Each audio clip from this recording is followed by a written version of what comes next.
The Rangers lose 3-1 at home to the Boston Bruins, and the Ranger power play is still a disaster, one for their last 26 to be exact. Welcome back, Blue Shirts fans, to episode number 754 of the Locked On New York Rangers podcast. I'm your host, John Chick. Just want to thank you guys, as always, for making Locked On New York Rangers your first listen every day. We are free and available on all platforms. And as I just mentioned, the Rangers coming out on the wrong end of a 3-1 decision in Madison Square Garden. Bruins are obviously an excellent team, and I think they showed that tonight as they did earlier this season against the Rangers. I think it's a situation here where if you're going to beat this team, the Bruins, I mean, once again, their record pretty much speaks for itself, but if you're going to beat this team, you have to play pretty much flawless hockey. You could play borderline flawless hockey against the Bruins right now and still not beat them, and the Rangers just were not good enough in this game here tonight. It wasn't a complete disaster. I thought there was a mostly honest effort, but just a few too many lapses, a few too many mistakes, and at times an unwillingness to shoot the puck by the Rangers as well. And I realize, Swayman was fantastic for the Bruins, pretty much stood on his head. Maybe if he wasn't at the level that he was at in this game, could have been a different story. Maybe the Rangers would have gotten a couple of early goals because they had some chances. But again, just not good enough right now. You have to be at an elite level at the absolute top of your game if you are going to pick up 2 points against the Boston Bruins. But a lot to do here today, guys. Want to go ahead and talk about some of the things that we discussed in our most recent episode, namely the keys to the game. We're going to look back and see if the Rangers accomplished any of those and to what extent they accomplished these goals. Also going to talk a little bit about the perfection line and how the Rangers did against them. Want to talk about a couple of lineup decisions, a Gerard Gallant move that I did not agree with. And you guys know I mostly back Gerard Gallant, but there was one decision he made here, and a couple of you guys pointed this out on social media as well, that I did shake my head a little bit. I will be honest there. Going to talk about an absolutely brutal start to the third period for the Rangers, and a stat that will absolutely blow your mind. We're going to save that for the end. It actually happened toward the end of the game. It's not even really an official stat or one that you would find in the box score, but it's something that I kept track of as the game was going, and I'll explain what I mean by that in due time here. But first, like I said, wanted to kind of go back to the most recent episode. We previewed this game between the Rangers and the Bruins, talk a little bit about the keys to the game, and once again, if the Rangers were able to, accomplish any of these things and to what extent. So for starters, I said coming into this game, Ranger power play had really been struggling, obviously, and I said that they got to break through and score at least one goal in this game. And I realized Bruins have an elite, fantastic penalty kill unit. But, I don't want to hear too much about that because the Rangers are supposed to have an elite, fantastic power play unit, and it has been anything but, especially in recent times. They go 0 for 3 on the man advantage in this game. And now, once again, 1 for their last 26. And said they were going to need one power play goal in this game to knock off this excellent Bruins team. They did not get it. And I want to go ahead and highlight the first 2 power plays that the Rangers got in this game. There was one at the end of the first period that carried over into the second period, and there was one in the second period that carried over into the third period. So we'll start with the first one. You had Hedl taken down in the neutral zone with about 47 seconds left to go in the opening period. Rangers go to the power play. The Bruins get the puck into the Rangers zone. Good poke check by Trocheck, and it sets up the Rangers on a rush out of the zone. Mika passing to his left to Panarin. Panarin, fantastic pass right on the tape to Kreider in front of the net. Deflection attempt. And, Kreider has not had as much success on some of these tip-in tries and these redirections this season as he had last season. But in this case, I can't fault Kreider at all. This was a fantastic save by Jeremy Swayman, who I thought was fantastic on this night and really the difference maker, or at least the biggest difference maker in the game. Do the Bruins still win this game if they get a good but not fantastic goalie performance? Very possible, but Swayman pretty much left no doubt. The way he played in this one, combined with the fact that he's just got a heck of a team around him, you put all that together, and the Bruins are probably going to win here. But that was really the only good chance that the Rangers had on this power play, which is kind of ironic because they had only 47 seconds of power play time at the end of the first period. They had 1:13 to start the second period, and they did absolutely nothing with the latter portion of that power play. So that was disappointing. Chance to maybe get back into the game there, early in the second period or late in the first period. And like I said, that initial scoring opportunity that I just mentioned, Mika to Panarin to Kreider. Kreider had a chance at the tip-in, and that was with less than 10 seconds left. That would have been huge right there, but again, just a better save by Swayman. But As for the Rangers' second power play opportunity in this game, like I just mentioned, this one started at the end of the second period, carried over for just 18 seconds into the third period. But you get a delay a game on Clifton. Rangers go to the power play. Panarin carries the puck over the blue line, passes back to Fox. Fox takes a shot that is blocked and cleared. And then you have a situation where Mika Zibanejad was not able to handle a pretty simple pass, and one that you would certainly expect him to be able to handle, and the puck is cleared, back into the zone, back out of the zone. The Rangers couldn't get anything set up, couldn't really create any scoring chances on this one at all. They put the second power play unit on the ice here at the end of the second period with just 10 seconds remaining in the second period, and with the puck behind the Ranger net. I mean, at that point, why even bother? You might as well just let the first unit, close out the period there and see what you can do. I mean, it's not that big of a deal either way, and what are you supposed to do with 10 seconds when the puck is in your zone? I guess you never know. Get a strong rush up the ice or something like that, but yeah, that was a kind of a bizarre time to change units there. And the biggest thing here, all the power play struggles for the Rangers, and I've talked about this in recent episodes. I hate to be repetitive, but if this continues to be a problem, we will continue to talk about it. The Rangers are making it too easy on opposing goaltenders. There's all this east and west passing. And look, I know the Bruins have a great penalty kill unit. The Rangers were always going to be facing an uphill battle here. Bruins are number one in the league. But I swear, man, we're at the point where, I think opposing goalies could probably drink a beer in the crease while the Rangers are on the power play and just casually make saves. There's no traffic in front of the net. There's way too much passing. There's no dirty goals or anything even resembling, a chance at a dirty goal. You'd like to at least get a couple of opportunities. Like I said, the only time where it really looked like the Rangers were going to score on the power play here was that Kreider tip-in try at the end of the first period. And I hate to go to the bag of cliches here, but stop trying to pass the puck into the net. Just create a little bit more havoc, simplify things a little bit. You don't have to make 13 passes on a power play before you take a shot. Just make one pass and shoot it. Go for a redirection, go for a lucky bounce, or maybe you just snipe the corner and you score that way too. But just too easy for opposing goalies that are playing the New York Rangers right now, and that should not be the case. We should not be saying that it's too easy for opposing goalies who are going up against the Rangers power play unit, which should be elite, and right now, once again, it is anything but. Another, key to this game that I talked about in our most recent episode, keeping the perfection line in check. And I realize, those three aren't together right now, and I believe it's Pasternak who's not on the top line right now. We talked about that in our most recent episode, but I would say overall the Rangers mostly held that trio in check in this game. On one hand, Bergeron scored a goal. Marchand had 2 assists. Pasternak had 0 points, so they end up with 3 points combined.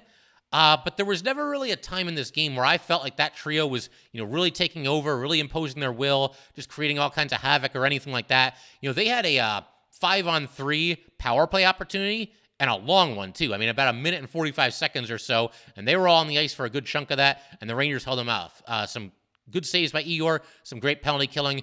Mika Zibanejad was fantastic on that 5-on-3. Lindgren was out there. He was doing his thing. Trouba was out there. Miller was out there for part of it. Barclay Goodrow was out there for part of it. So overall, I think the Rangers mostly did a good job against that unit. Those 3 players for the Bruins had anywhere between, as far as power play time on the ice, they had anywhere between 329 and 351. So they had chances, but the Rangers, mostly held them in check, like I said. So that was obviously fantastic to see. And it's one of those things, the Rangers, if they end up meeting the Bruins in the playoffs at some point this season, and we'll see. I mean, they're in different divisions. Maybe if the Rangers were a wild card, they could play the Bruins early. Or, hey, maybe that's the Eastern Conference final this year. You never know for sure. But if the Rangers do end up playing the Bruins, that is going to be huge. They are going to have to make sure that trio does not take over games. And thus far, despite the fact that the Rangers have lost twice to the Bruins now, that has indeed been the case. They've held those guys in check, and again, that is going to be absolutely enormous if there is a playoff series between these two teams. Another thing, as far as keys to the game that I mentioned, was to be ready for some chippiness. Now, honestly, there wasn't a whole lot of nastiness and chippiness, certainly not as much as you would expect from a Ranger-Bruin game. Really the only, incidents that I can remember, Trocheck, he was in front of the Bruins net, during a play stoppage, and he was mixing it up with a couple of guys.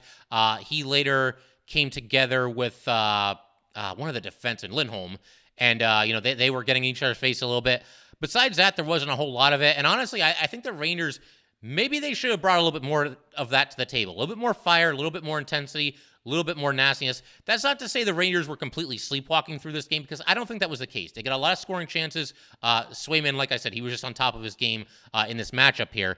But yeah, I mean, I don't know. And I'm not advocating to, just attack somebody or anything like that. But, a little pushing and shoving after a play, that never hurt anybody. I think maybe the Rangers should have been a little bit more willing to mix it up. So, I suppose they were ready for chippiness, but the chippiness never really came to fruition in this game, much to my surprise and probably to the surprise of a lot of you as well.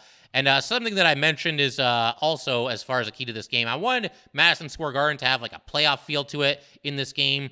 And I thought early, it definitely had a big game feel to it. I thought the Garden was rocking. They knew what the Rangers were up against. They were trying to get them going. The second goal of the game by the Bruins kind of took them out of it a little bit.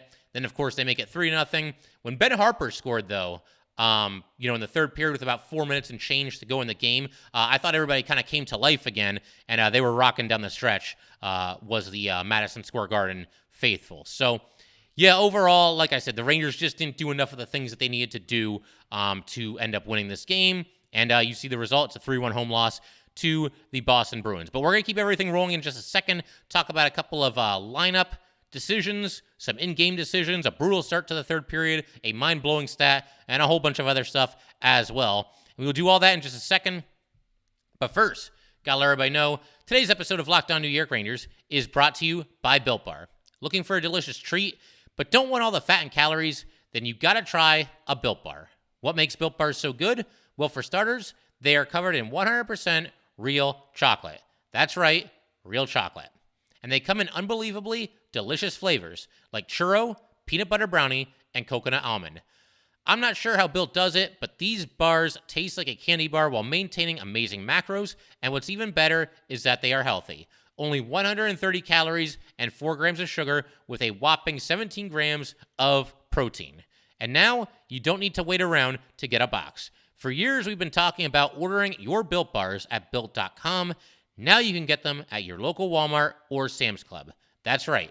Head to your nearest Walmart today, walk to the pharmacy section, and grab yourself a box of Built Bars. You can pick up a 4-bar box of cookies and cream, double chocolate, or coconut puffs. And if you're close to a Sam's Club, run in and grab a 13-bar box with our hit flavors, brownie batter, and churro. You can thank us later.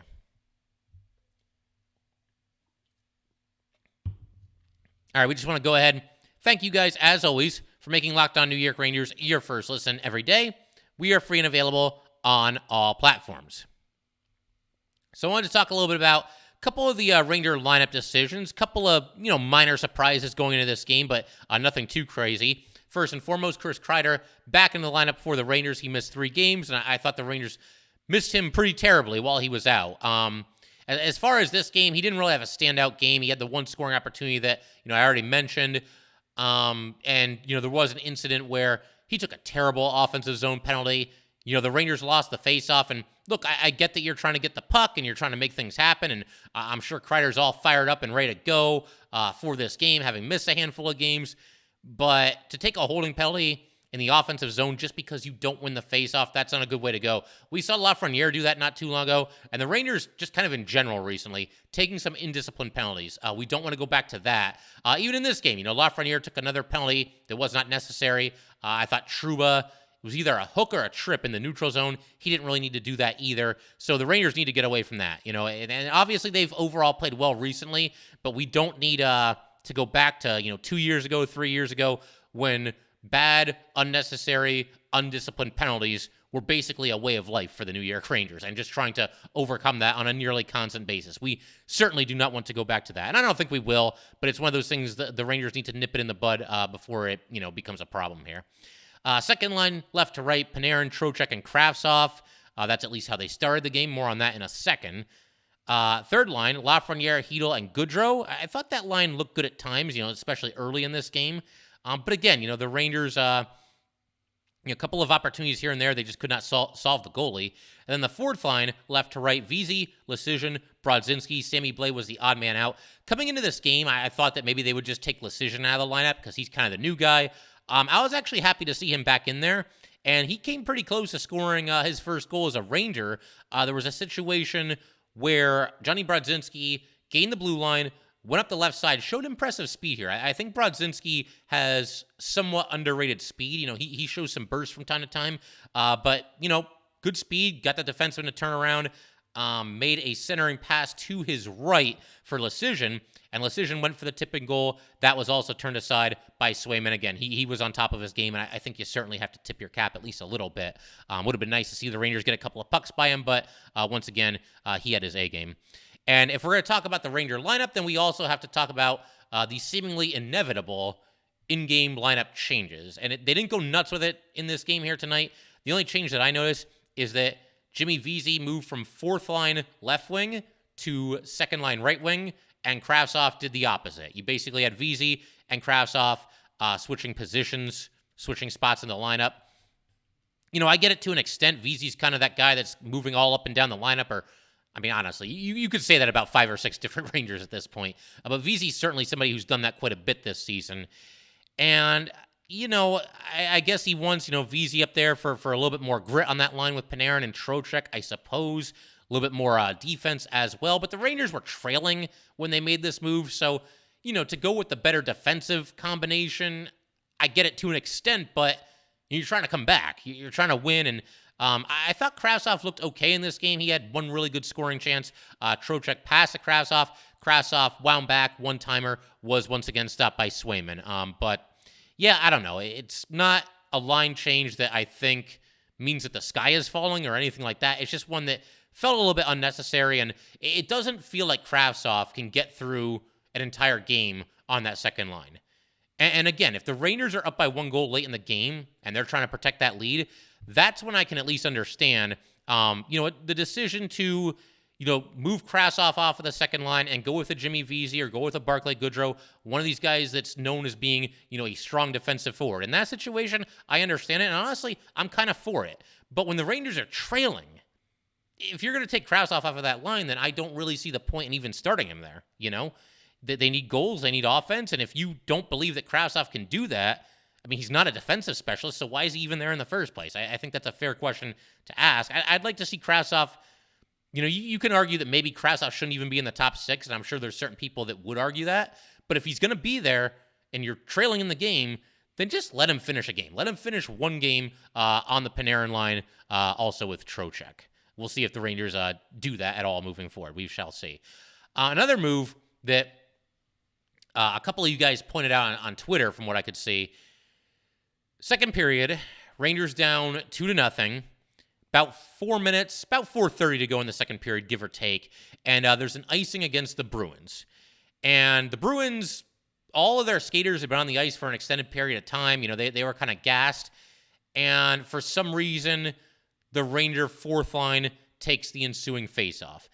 Even if it wasn't an icing and it wasn't a situation where all the Bruins players were gassed, it's still kind of questionable given the score of the game and the situation that you're in. You've got a goalie that nobody can solve. You're being shut out. You're down by 2 goals. You'd love to get a goal here at the end of the second period. Maybe go into the locker room down 2-1 instead of 2-0, feeling pretty good. Okay, we win a period and we give ourselves a chance here. That being the third period. But they didn't do that. They went with the fourth line. And I don't know, man, if I'm one of those Boston skaters and I'm hunched over and I'm gassed and I can barely catch my breath and there was just an icing and I know I have to stay on the ice, I'd rather see Johnny Brodzinski coming onto the ice than Artemi Panarin. That's just me. Maybe other guys feel differently. But I would imagine most Bruins players would agree with me in a situation like that. So that was kind of a weird, move there to go with the fourth line in that situation. And look, I realized, hey, it's hockey. Everybody plays. Everybody's got to be on the ice for a certain amount of time in every game.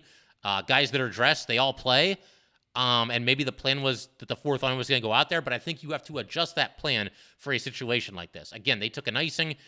They were out of breath, and you kind of give them a reprieve by going with the fourth line instead of guys who you feel confident can go out there, take advantage of a tired team, and potentially put the puck in the net. So they didn't do that. And the fourth line was not able to do anything with that opportunity either. The fourth line did fine in this game. There's nothing against them. It's just that you should go with, bigger scoring threats than Lecision and Brodzinski, and I think Vesey, it was either Vesey or Kravtsov. I don't remember if that was before or after they did the switch, but you get the idea. I think you should have gone with one of the top two lines in that spot there. But we're going to keep everything rolling in just a second. I want to talk a little bit about just a brutal start to the third period for the Rangers that I don't want to say completely ended their chance of getting a win, but certainly did some serious damage to it. It was one of those things where after the first few minutes of the third period, it was just kind of like, yeah, this is not going to be our night, is it? Just kind of had that feeling to it. Also want to talk a little bit about, the Rangers, at least not going down without a fight in the past couple of minutes. And a feel-good moment with Ben Harpur scoring his first goal in several years now. So we will get to all that good stuff in just a second.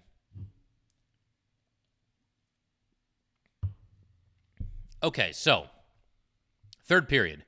Rangers have 18 seconds of power play time remaining from a penalty that the Bruins took toward the end of the second period, which, look, I'm not saying the Rangers, did something terrible by not scoring on a power play that only had 18 seconds left in it here, but the power play ended, and you immediately get a 2-on-1 for the Bruins, and you've got Marchand passing to Clifton, who was just out of the penalty box. He scores, makes it 3-0.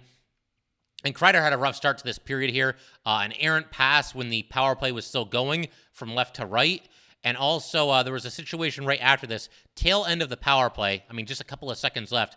He goes over the blue line, but he's like right next to Mika Zibanejad, and it almost seemed like they were in each other's way. He tried to force a pass. It got stolen, went the other way. Bruins on the rush, and they convert that opportunity right after the Ranger power play expired. So, about as rough of a start as you could have to the third period, but then it got worse. Trouba took his aforementioned tripping penalty here. At this point, we're only 48 seconds into the third period, mind you. There were turnovers just left and right for pretty much this entire period, but especially the first couple of minutes here.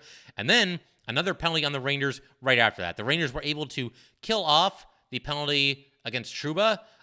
Not too long after that one ended, though, you get Lafreniere taking a hooking penalty that he did not have to take either. A lot of unnecessary penalties by the Rangers in this game. And again, great that they killed them all off, but you're shooting yourself in the foot.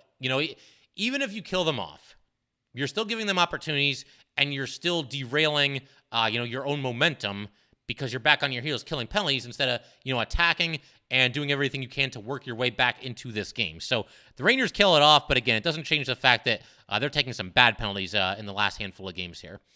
But that was unfortunate, obviously, and then that power play for the Bruins actually ended when Kreider drew a penalty against Bergeron in the neutral zone for holding. They skated 4-on-4 for a short time, but nothing really came of that for the Rangers. I do want to shift our attention to a couple of positives here. The end of the third period, I like the fact that the Rangers kept fighting, even though they were down 3-0, and even though it had to be a frustrating night, not able to get the puck past the goalie. But Ben Harpur scores his first goal as a New York Ranger. You got Alexis Lafreniere winning a board battle. He kind of just bounced off of his guy. He was about to be pinned to the boards, got away from him, circled back, and passed across the ice to Harpur. And it was funny because Braden Schneider was there too, and he almost had to hurdle the puck. He jumped over it because I think he realized that the pass was going over to Ben Harpur.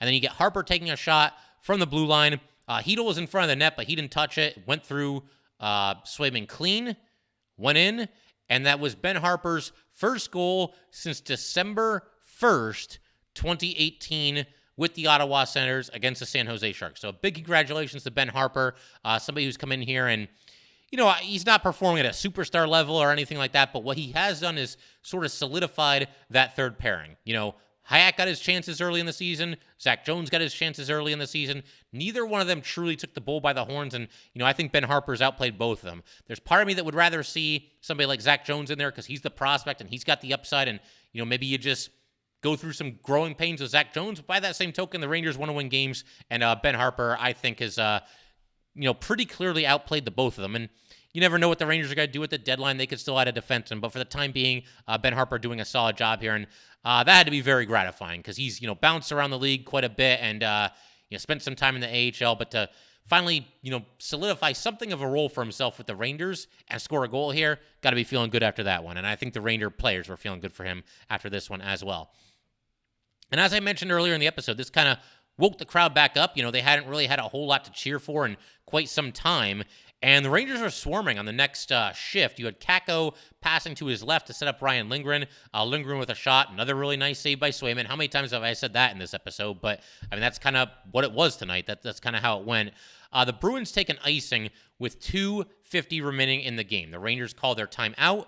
They take Igor Shesterkin out of the game for the extra skater, and they go with Miller, Trocheck, Panarin, Fox, Mika, and Kreider. And I mentioned at the start of the episode that I was going to throw out a stat that would basically blow your mind here, but let's really just kind of appreciate the situation that the Rangers are in here before I reveal what that stat is. So again, there's 2:50 left. The puck drops. The Rangers, they go to work. They're hoping to, get another one back, and then you're in business, and, you can search for the equalizer with whatever amount of time is remaining.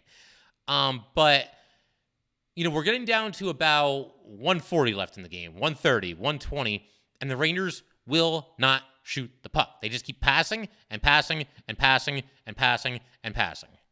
I counted. I had to rewind to know for sure exactly how many passes there were here, but there was a sequence where the Bruins got the puck out of their own zone into the neutral zone, just slightly into the neutral zone, and the Rangers got it back in pretty short order there. Once the Rangers got the puck back into the Bruins zone here, and keep in mind, they are down by 2 goals. There's about a minute and 10 seconds, a minute and 20 seconds, whatever it was, remaining in the game at this point. And this is a stat that's going to blow your mind here. The Rangers had 16 consecutive passes. 16 passes without a shot. Not a single shot. And look, it's especially bad because they were down by 2 goals in this situation. If they were down by 1 goal, I still would not agree with that strategy, with that idea of just passing it and passing it and passing it. At least if you're down by 1 goal, you've got some time to work with, and you're one, really good look at the net away from potentially tying the game.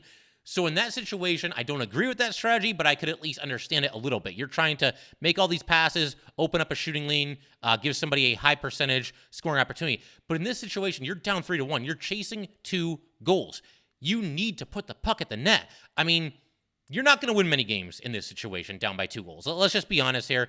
When you're down to a minute and 10 or a minute and 20 seconds remaining and you're down by 2 goals, it's probably not going to be your night, but it's possible. It's doable. We have seen teams score 2 goals in less than a minute 10 or less than a minute 20. We've seen teams, late in games score 2 straight goals with not a lot of time remaining to tie the game and force it into overtime. So it's unlikely, but it is doable. But it is not doable when all you're doing is passing and passing and passing and passing and passing. And here's the even crazier part about that stat. I said there were 16 consecutive passes that the Rangers made without attempting a single shot. The 16th pass got broken up, and the Bruins cleared it out of the zone. Man, I want to know, how many more passes would the Rangers have made before somebody finally decided to put the puck at the net? 20? 25? Would they have gone for 30? You're down by 2 goals. You have to put the puck at the net. Even if it's not, a grade A scoring chance, maybe you get a soft goal, maybe there's a deflection, maybe there's a rebound, something. You cannot be passing like this, making this many passes in a row without even attempting a shot when you are down by 2 goals. I just had to say my piece on that because, watching it live, I realized there were a ton of shots, and then I rewound it, and I said, okay, I'm going to sit here, and I'm going to count how many passes there were. 16 passes, and who knows how many more there would have been had the Bruins not broken up the 16th pass and cleared the zone. But look, there's better days ahead for the Rangers. I don't want to be too hard on them. I don't want to kill them. That was just one thing that I had to do, like a little mini rant there. But they were obviously up against an excellent team. Once again, I thought for the most part the effort was good. There were just a couple of lapses, and bottom line, they just were not at their best, and you must be at your best right now if you're going to beat this Boston Bruins team. One other thing I want to mention here before we call it a day is that the Rangers right now are really just not scoring any goals. In their last 4 games, they have scored only 6 goals in regulation. It's obviously a small sample size, but I think it's, also noteworthy. The good news is that they've still managed to win 2 out of those 4 games, despite obviously being in a scoring drought here. If you score only 6 goals in regulation over a 4-game span, it's possible you're going 0 and 4 in that stretch. They've gone 2-2, so they've found other ways to get it done. Good goaltending play, good defensive play in most of these games, but they got to pick it up. They got to, and I don't want more line changes, but they're probably on the way. Just buckle up for the next game because I get the feeling whatever we saw in this game, it might look a little bit different for the next one, and we shall see. But yeah, up next for the Rangers, not going to be back in action until Monday at home against the Florida Panthers at 7 p.m. We might end up doing a crossover episode with Armando Velez of Locked On Panthers. Always a good time talking to Armando. Got to get back in touch with him, and maybe we can make that happen. But that will do it for today, guys. Once again, if you'd like to get in touch with this podcast, please send an email to lockedonnyrangers@gmail.com. Once again, that is lockedonnyrangers@gmail.com, and definitely give us a follow on Twitter as well at LO_NY_Rangers. Once again, that is at LO_NY_Rangers, and definitely subscribe to Locked On New York Rangers YouTube channel. Thanks again, guys. I'll see you next time.